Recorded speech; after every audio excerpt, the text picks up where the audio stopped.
गाफील राहू नका, अन्यथा आगामी मुंबई महापालिका निवडणूक मराठी माणसासाठी शेवटची असेल. मनसेच्या कोकण महोत्सवातून राज ठाकरेंचा इशारा.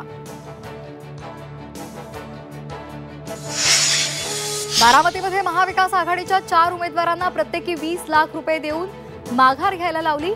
युगेंद्र पवार यांचा अजित पवारांवर गंभीर आरोप. सर्वोच्च न्यायालयामधील सुनावणीमुळे झेडपीच्या निवडणुका पुढे जाण्याची शक्यता. अजित पवार यांचं भाकीत, तर आरक्षण खटल्याच्या निकालानंतर झेडपी निवडणुकांची शक्यता. 24 तासनं उघड केलेल्या जमीन गैरव्यवहार प्रकरणामध्ये शीतल तेजवानीला खारगे समितीसमोर हजर राहण्याची नोटीस. तेजवानी चौकशीला हजर राहणार का, याकडे लक्ष. आपल्याला पाडण्यासाठी शेकापची मदत. विधानसभा निवडणुकीची आठवण सांगत शहाजी बापूंचा जयकुमार गोरेंवर हल्लाबोल. तर आम्ही तुमच्या पाठीशी असं म्हणत शिंदेंची ग्वाही. सलग दुसऱ्या दिवशी अस्लम शेख विरुद्ध भाजप वाद.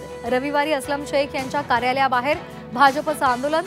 लोढांसंदर्भात केलेल्या आक्षेपार्ह वक्तव्याचा निषेध, तर लोढा खोटं बोलत असल्याचा अस्लम शेख यांचा दावा.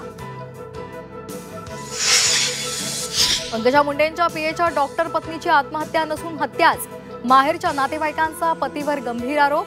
सीबीआय चौकशीची ही मागणी.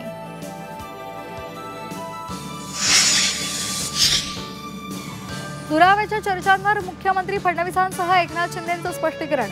नाराजी नसल्याचं फडणवीसांचं विधान, तर सत्कार मूर्तींसाठी मध्ये 2 खुर्च्या सोडल्याची शिंदेंची माहिती. आपण स्टार प्रचारक असल्यामुळे खर्चाची चिंता अजिबात करू नका. निवडणूक आयोगाला हिशेब देऊ. गडचिरोलीमधल्या प्रचारात महसूल मंत्री बावनकुळेंचं वादग्रस्त विधान. कुणाचंही मटण खा, दाबा कमळाचं बटण. लोणावळ्यामध्ये चित्रा वाघ यांचा मतदारांना अजब सल्ला. दक्षिण आफ्रिकेविरुद्धच्या आगामी वनडे मालिकेसाठी भारतीय संघाची घोषणा. दुखापतग्रस्त गिलऐवजी संघाचं कर्णधारपद KL राहुलकडे. अक्षर पटेलला वगळलं, तर ऋतुराज गायकवाडला संधी.